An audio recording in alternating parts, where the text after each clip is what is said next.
You're an artist. Yes, sir. How would you describe your discipline? My discipline, I think it's evolution is a big part of it. Evolution. I think when we talk about, I will liken it to revolution as well. Okay. Because it's all about change and adaptability. And as an artist, for me, it's because I know that I don't know everything. I have so much to learn. Correct. And if I become hard-headed to not learn, I'm not gonna move. I'm not moving, and I'm not able to be my authentic self, because if I become dogmatic about what I know, it's restrictions. It doesn't allow me to evolve. It doesn't allow me to be able to see things from different perspectives. And so for me, it's always about evolution and change and adaptability and failing. At the end of the day, failing. I've as an artist, I've not shared a lot of my work, but for me, I always make it a point to, when I am extremely uncomfortable about an art piece that I produced, I challenge myself, share that piece, put it out there.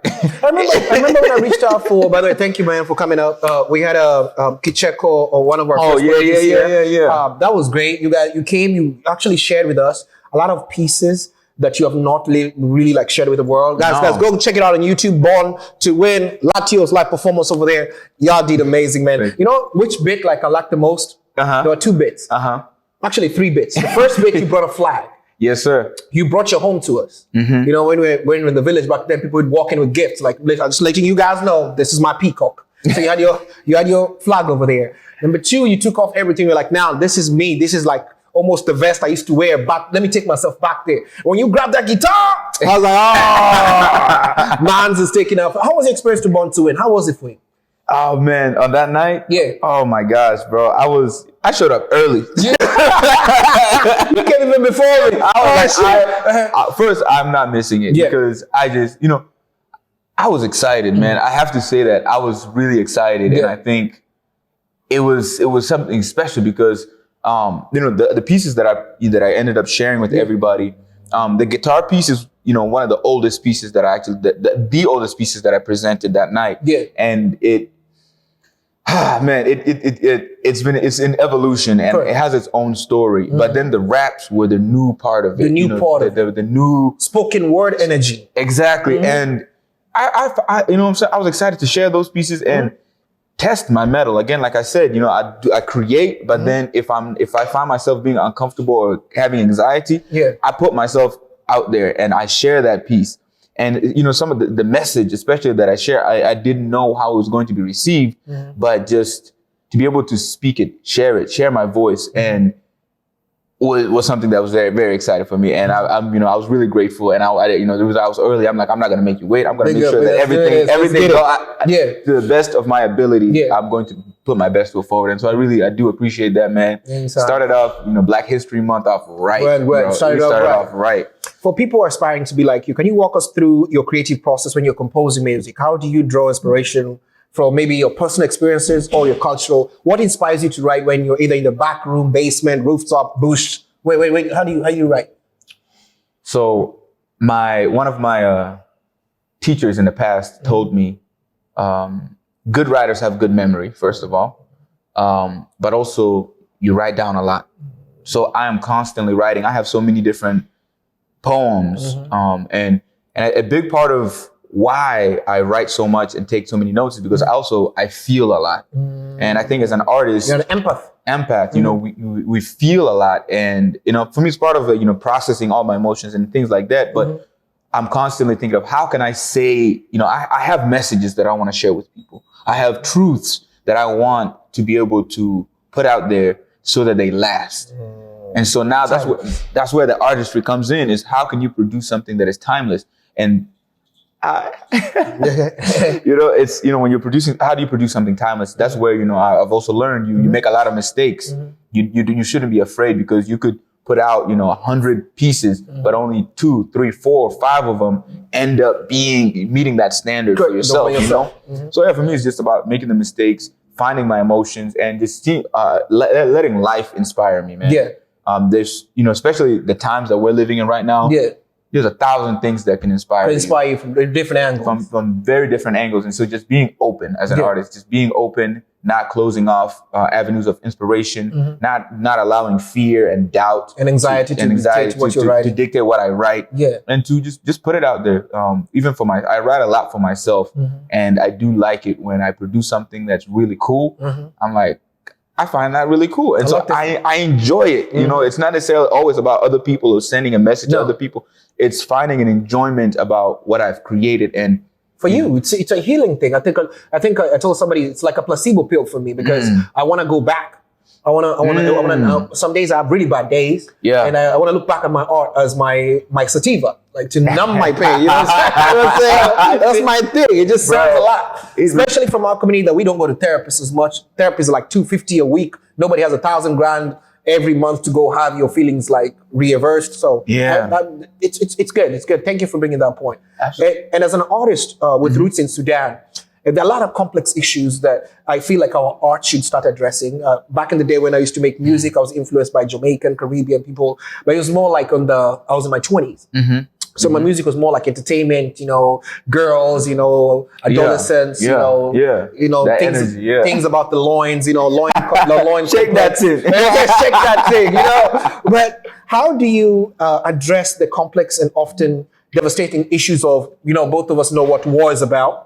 And now we have regions like Congo, Eritrea, we have South Sudan right now. Somalia is already battling it. How do you address it through your art? You know, that is, you know, truly for me, that's where artistry comes in.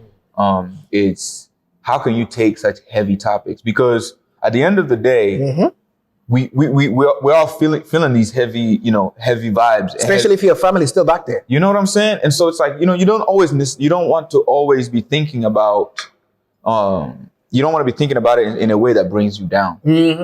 And so uplifting. That's for me, it's about transmutation. You know, that's the word. I like that. Taking that energy and having, first of all, it's about having that courage, right? Having the courage to look at the situation for the reality for what it is, not being afraid of the truth. That's the first step, is taking that truth and then going within yourself and finding what works for you. Like, you know, for me, like, you know, I'm seeing war in Sudan and, you know, seeing images of, you know, women and children that look like my mom, that look like my brother. These guys are here. Yeah. You know what I'm saying? I'm seeing just, it's I don't want to say it's easy to relate, but for me, it's like there's this, like, it triggers a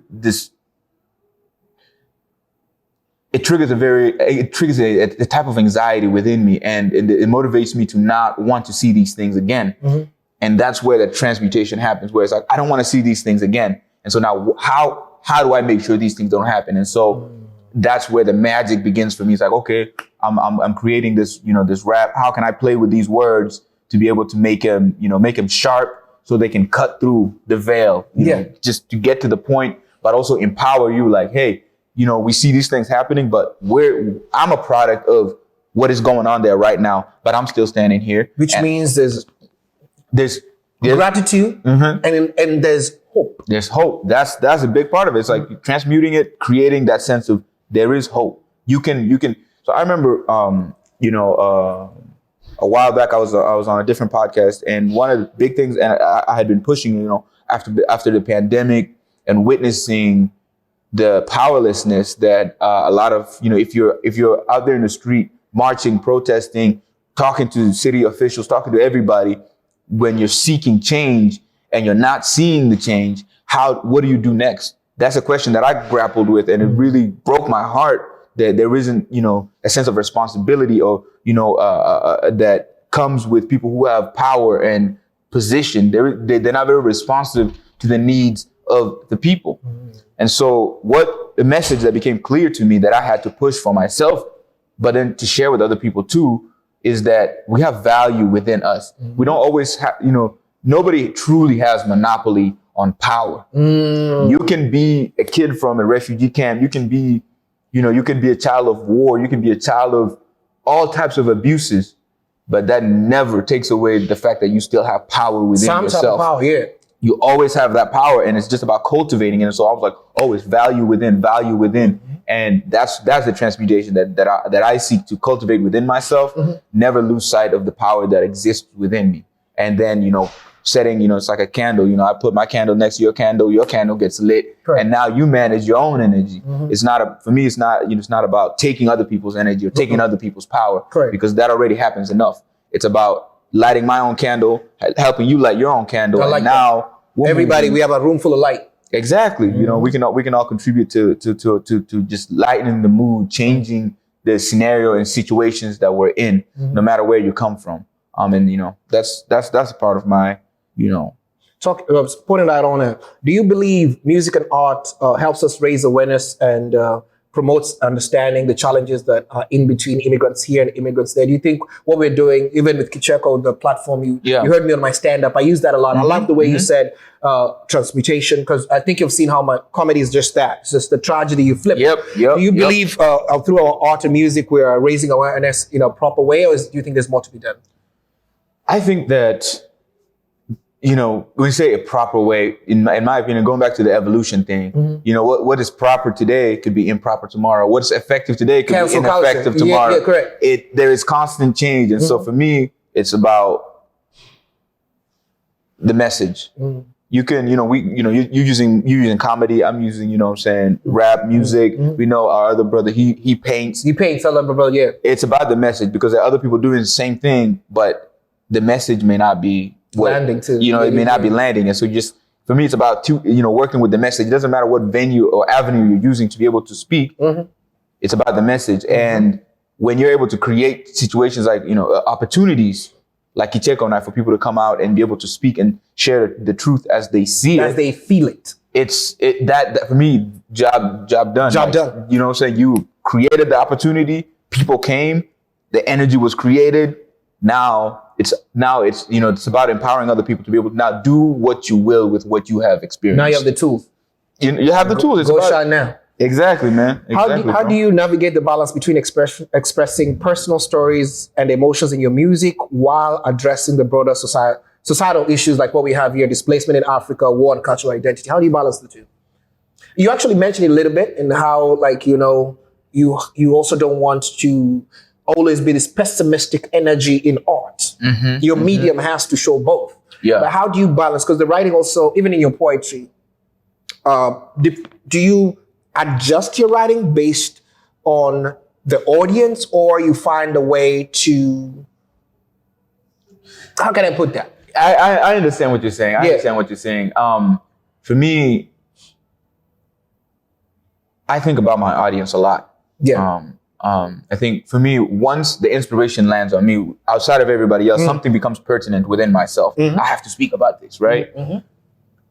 Once I have that kernel of truth that I want to spread, it becomes, for me, the next question I think about is, as I'm trying to express this, who am I picturing in my mind? Even the kid in South Sudan, the kid in Kenya, or the kid right here. Exactly. That's my next question. This idea comes and it's like, oh, who am I talking to? And then I look at who I'm talking to. And sometimes there's certain things that I want to say to you that I don't want to say to everybody else. And so I have to, now think. If what I'm saying is for the person in my mind that I have is this person, how can I make it reach them? But then but at the same time, I'm like, okay, I make sure that I put my energy in there to make sure that these people are able to receive the message the way I want it to be received. But then now this is the other fun part of it. How can I add then now different spins and layers to it so that, it may not be necessarily for this kind of for this group exactly, but they can be able to receive it as well in a way that, just for them to be able to receive it as well. I make it very receivable, but for me, there is a core audience. And a lot of the time for me, I'm targeting young African people or just African people in general. When I write, I want to speak to that African person, because a lot of media that we consume, the audience in mind is, Americans, it's Europeans, it's this, it's that. It's like, no, we need to craft our art so that it speaks to the African within the African, that authentic African person within them. And they can see themselves in us. that's what it is. It's, you know, talk about concept of Ubuntu, you know, I am because you are, you know, connecting that. And so I think as me on a journey of being an authentic African and connecting with our ancient roots, once I find that deep vibration, I have to pull it, and then I have to let it come out through me so that, you know, it resonates with the deep African within you. You know, you might go a long amount of time without getting that kind of, you know, somebody sending you that kind of energy that comes from. Yeah, because remember, this is North. North is Seattle freeze. North is tone it down. You're too loud. You know, you're too aggressive. There's a safe word me and my wife use called overwhelmed. Everybody's overwhelmed in North America. So whenever we feel like it's a topic we don't want to talk about, we're like, Latios, I'm overwhelmed. Can you please? I'm overwhelmed. I wish I could tell my mother when I was back in Africa that I'm overwhelmed. I would have dug my own grave. Overwhelmed by what? Finish your food. Overwhelmed. Hey, I got 2 more questions. Yes, sir. Thank you again for sharing this time around with us today. But we've spoken. We've really slid through a lot of topics, and I'm really glad we went in depth in a lot of them. Can you share a specific example of a song or a piece of art where you feel you successfully merged all the themes you've spoken about with immigrant life, Pan-African solidarity, you know, also your happiness, your love, because you have a love life, you know, are you attracted to chicken? No, you're attracted to people. So things that you love, your food, your music, how you sleep, your mental health, your meditation. Do you have pieces where you're like, this song, I was in a zen? Definitely. The song that the one I played on the guitar, that song holds a lot of value for me. What's the song called? Well, I call it, you know, for me, there's different titles depending, because there's different versions of the song. That's why I've created different versions of the song. Okay. You know, so the original is guitar oriented, and so for that one, I call it Weary. Correct. Feeling weary. Weary. Okay. Yeah. But then, you know, when I'm rapping it, I call it Shadows of the Moon. Correct. You know, so for me, it's about, you know, again, interpreting the music differently. But that piece, you know, the story I wrote about it, man, is when I wrote that song, I was having a bad, no good day. It was one of those days. It was one of those days, man. And I was just, you know, things weren't going my way at all, you know. And for me, I was hungry. I was sitting there, you know, I was cold. And, you know, and then I ended up meeting with my brother, and, you know, he had his music studio. I'm like, all right, man, let's make some music. Right. And, you know, we would, you know, tried a lot of different things. And I was like, at that time I didn't really know the guitar that well. And so I was like, but I'll take the guitar. I took it, I started strumming it. And that's when the lyrics started coming out. You know, it's like, when you're feeling weary and the sun is hot, does a cold heart bring you comfort? Like, cause I was feeling that, you know, I was just, and for me, it merges a lot of, you know, my experience as coming to America. I say, when the crown of gold is too bloody to touch, to protect your head, what do you sport? Like, what do you wear to protect your head? Because we come to America, well, you know, everybody's here. I want to get the crown. I want to get the gold. I want to get the money. I want to get that. But what if that comes with a price that you might not want to pay? Oh, yep. You know, and it's too heavy. You know what I'm saying? There's blood on it. There's blood all on it. Would you still want to get it? Yeah. Like the way right now in my industry right now, it's very the comedy scene is very combative, and I love comedy, but some of the people I used to look up to, some of the people were like my golden level, the yardstick I used to measure success in the comedy world. Yeah. They are here battling out like so badly. And I'm like, this is not the energy I wanted with 2024. It's just been, everybody's coming for each other. And it made me sometimes, you know, question, step back. Is this the energy I want to walk into? Because I am not walking in love no more. I am literally bringing every stereotype, everything that I despise as a person into an art form that should be my safe space. Talking about safe space, I have collaborated with a lot of nonprofits, and I have seen you like this is not our first time we were performing together. I think we did there was one of those pop-ups. I think it was the Ethiopian restaurant with Simon. At one time we were freestyling. But that freestyle was hot. I do remember. It took me back to my freestyle dance. I have the clip. I love the mashups. Shout out to Comfort One Vibe Band. Yeah. Shout out to Simon Okello. That was a vibe. Yeah. How was that experience for you? It was a mashup. It was just like, yo, pass the mic. It was like, whatever, pass the mic. How was it? That was good, man. I think it was, for me, I think as an artist, there have been moments that, that show me that, wait a minute. But at the time when I wasn't fully in that, I wasn't calling myself an artist. I wasn't calling myself a musician. But there were moments when I, made music with other musicians that remind me like, you have something. You have something. I don't know what you know, but you have something. You have something. And so that was another night, for me, I got to play in the back of the guitar with, Frank, who's from Roomba. Yeah, Frank playing Roomba notes. Play the guitar with him and, just kind of, and everybody, Bob Anton and everybody there. And then, we did the freestyling. And those were moments when I was like, okay, I have something. And so I have to cultivate it.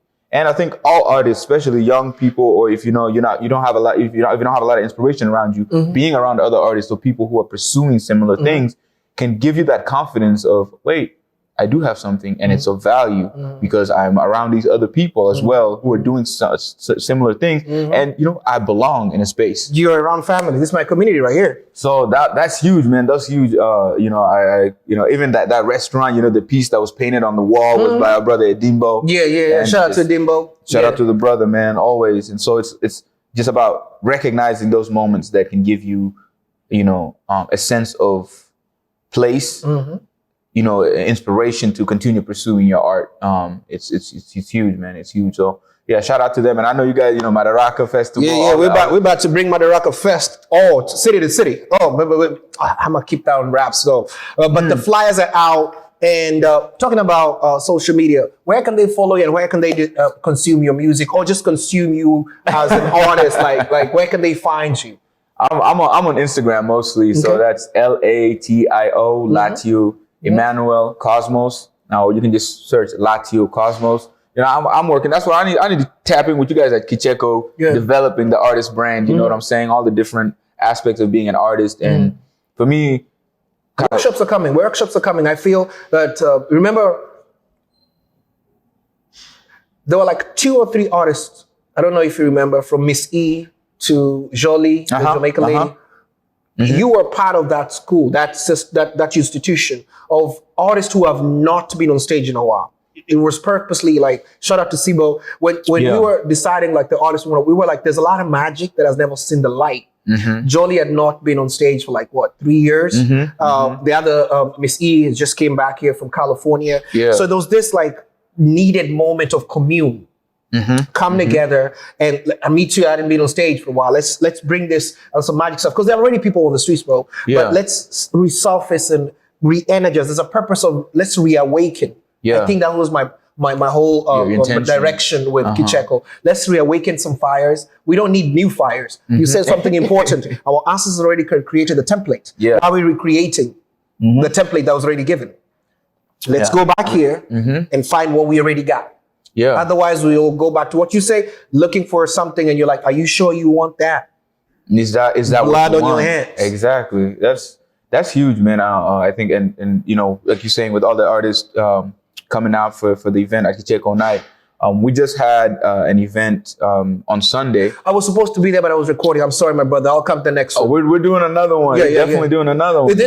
For this event, don't slide through it. What is this event about? Because I know you are doing something huge for the refugees in Tequila. Shout out to all the refugees in Tequila. Absolutely. So tell us, man, do share. What was the event about? So the event, it was called Après la pluie vient le beau temps. So after bad weather, after the rain comes good weather. And it was actually named by one of the refugees that's at the Tequila refugee camp. Okay. And, just kind of taking a step back, hearing about a refugee camp in America is definitely something that especially in that refugee camp in America, it's something that I never thought I would hear. It's an oxymoron. It really is, but it also, it shows the times we're living in.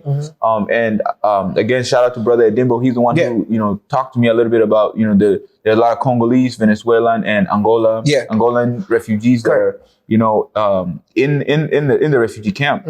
And, the good thing is that there has been a lot of solidarity around working to meet the needs of the refugees there. So they've formulated organizations. They've been protesting at different city halls, at King County council meetings, working and fighting to be able to get housing and simple needs met. And so for me, I saw all those different, movements are really good. But I wanted to also tap in and bring in the artistry and the importance of music as a form of not just resistance, but also a celebration and as a reminder. And so the event was that, to be able to bring artists together to celebrate with the refugees and to bring more attention to what is happening just down the street for a lot of us, and bring to the community like, hey, a lot of us that came here came as refugees. And there are people who are here as refugees right now that are having to sleep outside in the cold, in the rain, and don't have opportunities to be able to even get work or get job. What are we going to do to show up for each other? And so just kind of building the momentum for that. And, we had some great artists come through, man. All of them, from, somewhere all the way up here from Everett. We had some Venezuelan artists from Everett. And then we had some, our brother 𝐕𝐈𝐃𝐄𝐒. Yeah, shout out to 𝐕𝐈𝐃𝐄𝐒. I'm about to have 𝐕𝐈𝐃𝐄𝐒 on the hot seat. Absolutely. What I'm saying? He did his thing. And, Raji, he's, young producer, young artist, killing the game, man. And so we had him there. And then Angie Stacks, she, man, she got some bars, man. So we had some really, really good artists. And we're also working with, we worked with a community organization, Never Too Early to Innovate and Create. They allowed us to be in their space. I always want to big up, people in the community who recognize the effort that people are putting in and come up and back you up and, allow you to be able to create and innovate. And innovate, yeah, I love that. Yeah. And so they work mostly with young Black entrepreneurs, and they have a shop that I definitely encourage everybody to check them out. Check them out. But they allowed us in their space. We did the performance, and the space is in Tequila? No, the space was actually in downtown Seattle. Downtown Seattle, okay. Yeah, and so. But the proceeds would help some of the. Okay, great. Just raising the awareness, and and I want to shout out specifically, this lady Rosario. She is super familiar. That's an organization that's been doing a lot of the heavy lifting of advocating for the undocumented refugees and immigrants in the Tequila refugee camp. So I want to make sure that we recognize these people who sacrifice so much to advocate for other people. Correct. It's not an easy thing. And and I definitely want to encourage other people to just get familiar with the situation that is happening in your backyard. Because, I'll just be honest. I think that fear and anxiety sometimes blinds us to our proximity to suffering of other people. That can happen, where you can begin to, you think that you try to cord yourself away from, I don't want to get too involved in that because of risk, all these different things. But little do you know that, what is affecting somebody else is going to affect you. At some point. And so it's better to be in solidarity and in cooperation and ahead of time in tackling these issues, because many hands make light work. But if we don't come together and think about these issues and solve them, they're only going to grow and fester. And they're going to encroach and come back to our backyard. You know what I'm saying? So we have to, and the important thing is we have to recognize the dignity and humanity of people, man. That's the real church. You know what I'm saying? We have to see the humanity in other people. It doesn't matter whether somebody's homeless on the street or somebody is, whatever that, high visibility, whatever. Doesn't matter. Every human has value.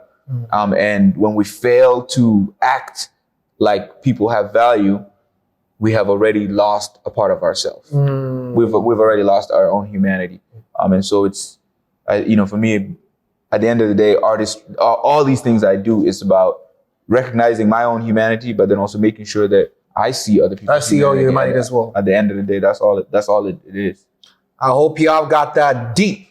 He has spoken so many English words that I have to digest after I edit this video, bit by bit, slower. You know what I'm saying? But what you've got from this interview is there's more to us than what you see on the streets. There's more to us than our artistry. And what the elements that shape our message, they are vast.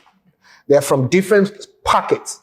So when you see Latios on the streets, when you see Latios performing, make sure you listen to this interview so you understand what really is the opportune message of this place, the optimal message to people. The message I've got from you today is when you don't think about others, you lose a part of you. So that was the biggest thing that you like always think There was this just a little distraction here, but there's a Instagram page.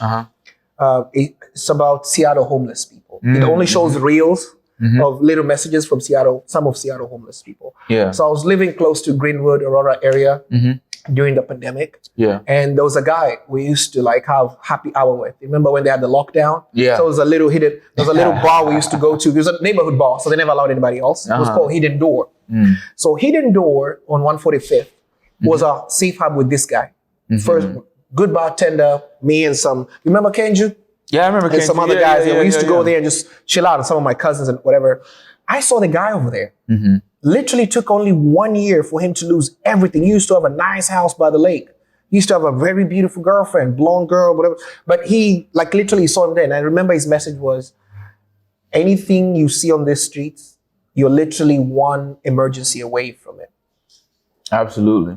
Absolutely, man. Those refugees, I don't think anybody wanted to be born a refugee. Nobody woke up and said, my grand goal of life is to fist fight house flies and wait for this sugar and greet white people when they give me tokens. Hey, ladies and gentlemen, thank you a lot for listening to us again. Tune in, follow Latios. We'll come again. Yo, you're welcome to come back again to the show. Thank you. Latios, more life, bro. More life, more life. Yeah, let's get it. Yeah.